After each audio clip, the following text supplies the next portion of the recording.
Trinidad moves straight into action.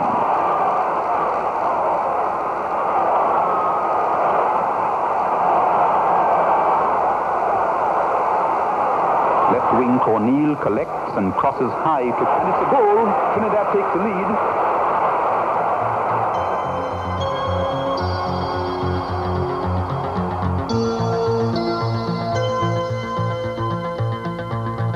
And when the fullness of time was come, she sent forth her sons, nurtured by her soil and embraced by her shores.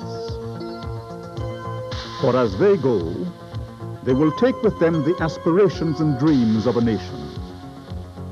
And though we will stand behind them, few would know the sacrifice and the discipline that was called upon, or taste the joy of ultimate victory, as these 7, who dedicated their energies to molding this fighting machine, this strike squad that is the Trinidad and Tobago national football team.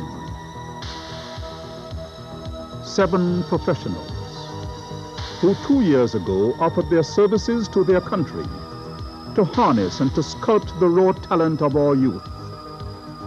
Youth who now stand side by side with the best on the arduous but exhilarating road to Italy. 7 dedicated men whose lives are intimately woven with the Trinidad and Tobago national football team. In this series, we highlight the backgrounds and many talents of these 7 committed sons of our land. Tonight, Oliver Camps and Neville Chance. Oliver Camps, a general manager with Maritime Insurance Company, has been involved with football administration for more than 20 years. Indeed, it is with a wealth of experience that Ollie, as he's commonly referred to, has become the leader and manager of the national football team.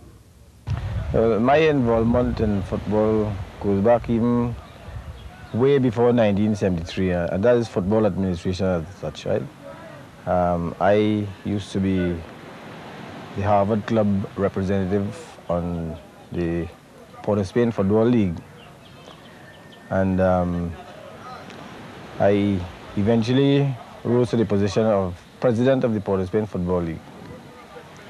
And as an executive member of the Port of Spain Football League, I eventually was a representative on the Trinidad Football Association. And I eventually rose to the position of vice president of the Trinidad and Tobago Football Association. In those days, Mr. Ken Gov't was the president. I have been involved in a lot of firsts, and I was the first manager who was given a team to manage for more than just one tournament. Because when I was approached for the position of manager, I told them that that was the condition, because I had seen previous teams just give them a manager, and the players would only meet the manager at the airport when they were ready to fly out. And I thought that that is not what a manager's job should really be. So I explained to the executive committee what I thought a manager should be. And I didn't think that a manager could operate under the conditions in which he is appointed as TFA did. So when I was proposed by board who used to represent the Northern League and the TFA. And as I said, I accepted it on those conditions, and they appointed me as manager for 1 year. And after that year, I was reappointed until 1978 when I resigned.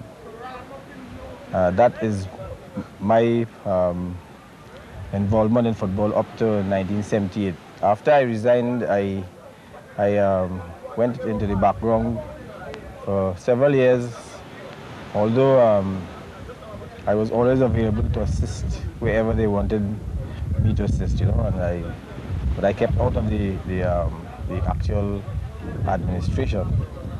Oliver Camps took a backseat as far as actual football administration was concerned, But on the appointment of Everard Cummings as coach in 1988, Ollie was back into the game.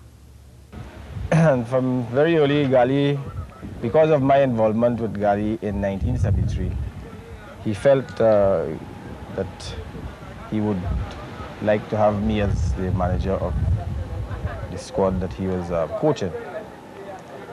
So we used to have little discussions, and he tried to encourage me into it, but I was a little cagey on it, you know. I didn't really feel that I should come back into the football administration. But then Mr. Warner approached me, and during the last match at the Oval, that was when I made my decision that I would make another try at it. And in December, I think it was in December of 1988, the Football Association appointed me as manager, and I am right back into it again. It was actually an amazing run of luck for the national team, and it is obvious that manager Camps had set his goals from very early on. Oh yes, well, from the outset, you know, I set my conditions. I tell them what we are all about, and the way I put it to them, you know, I don't sort of run some kind of regiment, you know, but the way I put it to them, and they seem to accept it. I have no special training in that area, but I think I just use my my natural powers of persuasion. I was secretary of the Harvard Club for 25 years. I am now the president of the club. And I used to be able to get things done at club level, and I took that out into my job. And that is what has made me successful in my job, and I suppose with the squad also. Throughout the long and tedious road to Italy, there's been a lot of unfair criticism, and there were rough times, particularly for the coach and the manager. Oh yes, that was a very, very rough period. But because of the tightness of the squad, we have formed ourselves into a very, very tight and well-knit team, and this is how we were able to withstand it. There were many occasions when we felt that we might be falling apart, but we were, as I said, so tightly knit together. This is how we were able to withstand that. With all those unpleasant memories behind them, the team has performed remarkably well and have in fact fulfilled the expectations that Oliver Camps and his technical team have always had in them, and today the strike squad is a respected team. A team to be reckoned with, but the journey to get this far was not easy. This started from very early with the squad's formation, because on my first trip to Jamaica, when I went to try and get Leonson, Lewis and Latterby back into the squad, because I might as well mention to you, it was not easy getting this squad together as it is now. It was not that the boys were difficult or anything like that. It was just that they were not properly organized. And when I went to Jamaica, and I had discussions there with some of the officials, and from that point I could see that they were really looking at Trinidad and Tobago and Gali Cummings. And it is amazing to me the kind of respect that is shown to Gali Cummings all throughout the travels I have been with him. And he does not get it here in Trinidad. It's very unfortunate. For Oliver Camps, there were many unforgettable moments, and as the journey to Italy becomes a reality, he remembers those early days. We have had many of them, because the first one was in the States. That is the very beginning of the series, and we knew how important that was, you know. And that goal that was scored at the last minute, that was another great moment. So you have several of them, and I think you have another one to come on the 19th. To Oliver Camps, manager of the national football team, we wish him all the best, and the entire nation is indeed grateful for his sterling contribution. Ladies and gentlemen, Mr. Russell Latterby. Let me ask you a question. Do you think that you're too young to start thinking about good health? Too young to realize that cigarettes cause cancer? Well, if you want my advice, and the advice of some smart young people, don't smoke. Don't smoke!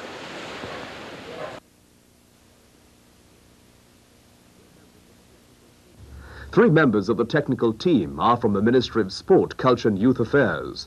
One of them, Neville Chance, is the assistant coach. Neville brings a tremendous amount of experience and expertise to the team, experience which began as far back as 1977. Well, I think that goes right back to just about 1977. That is when I became associated with Rique. Well, eventually Rique became a second division team in the National League, and we did pretty well there. We were runners-up 1 year in the FA competition. And moving on, I went on to Rique United, that is after coming from England in 1981, where I did a degree in physical education and sport. I got involved with Rique United, and I think there's been a lot of history attached to Rique United. As the assistant to the national coach, Neville has his work cut out. Well, as assistant national coach, I assist in the general planning of the program itself. That is the physical conditioning aspect, the psychological and the technical tactical. We have a lot of team meetings where we discuss the general plan, and I think I play a significant role in that aspect. As far as the preparation for the big match on November 19th, Neville Chance feels that his young men are well prepared. I think the entire preparation of the team has been a very scientific one, and that we have geared all our preparation with respect to playing America on November 19th. As one newspaper had it, I think we were always prepared for the duel in the sun, but I think now it's becoming duel in the sun as well as in the mud. We have a uniqueness, and that is basically any very good football team must possess good skill. But I think what we do have is speed with that skill. And I think that is the aspect that gives us that significant edge. Recently, there's been a lot of talk about hiring a foreign coach. Neville Chance is strongly against this idea. I think being an independent country, we have got to try to develop what we have. It's like homegrown, it's like the home brew. And I think what we have here is a technical staff that has been homegrown and players that understand. I think the technical staff understands the players. In the past, with a foreign coach, you may have cultural gaps with the coach not understanding what is happening with the players. I think we certainly do. And I think that has given us, in particular, that's another area in which we have gotten an edge. Neville Chance, who studied his skills in the United Kingdom, feels also that his experiences there have put him in an excellent position to ensure that our team performs admirably with the Europeans next year. I think the culture of England, when they play their football in the winter months, I think that says a lot about their style, their speed, the long ball. There is a necessity to have to run all the time. And I think that has helped us in that both Gali and myself, we have been aware of that. Gali has played with a lot of English-style players, and spending that time in England gave me an opportunity to observe their style as well. And I think what we have been trying to do is to counter that with our own indigenous short, sharp movements. And like I said earlier, the type of speed that we have is really what is critical. For Neville, it is indeed the dream of every coach to be responsible for a team in preparation for the World Cup. I think it is. I think this is the optimum. I think this is the highest mountain. I think this is where all coaches need to go to excellence. And I think that as assistant coach, this is a dream, I have to really get the team to Italy. And I think working along with the rest of the technical staff and the type of scientific approaches we have been using, I'm sure that we're going to get there. And so we have spoken to two dedicated and experienced members of the technical team, men who have come together to give of their fine talents in the preparation of our national football team on the road to Italy. On the road, getting your